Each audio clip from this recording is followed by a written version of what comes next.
Hey everybody, this is jazz saxophonist Elan Trotman coming to you live from Salt Lake City, Utah.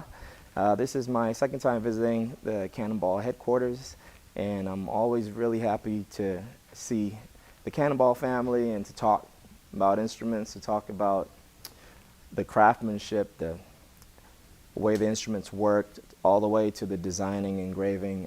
It's just really wonderful to see and to experience. You know, coming from an education background, a lot of students always ask me about who my influences are. That's one of the first questions they ask me. Definitely Grover Washington Jr., Stanley Turrentine, Michael Brecker, Stan Getz, Sonny Rollins, John Coltrane. There's just so many great players, but for me, I tend to take something from each of them, and I like to study their evolution as a player from their earlier recordings to their later recordings. Sonny Rollins, an example, one of the few living legends, you know, making records for over 50 decades, and just to study his transition and how he approached the same song.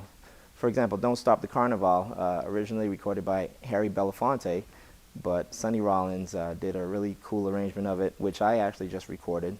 And it's cool to hear him play it now in the 21st century as opposed to how he played it 30 years ago. And his approach has definitely changed. And, you know, it's one of my favorite songs to play over, so maybe I'll play a little bit of Don't Stop the Carnival, and maybe you can hear a little of Sonny's vocabulary or some of his influences in the way that I approach the improvisation. It's really just three chords, and for me, that's the music I grew up listening to in Barbados. Very simple when we talk about harmony, just diatonic chords, you know, the 1, the 4, and the 5. Calypso and reggae music is built on pretty much those three chords. You can write lots of music with just those three chords. So here's a little bit of Don't Stop the Carnival by Sonny Rollins.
So, again, just three chords, but you know, I tried to take some of his vocabulary and some of his approach to those three chords, and out of that, I try to form my own approach to improvisation.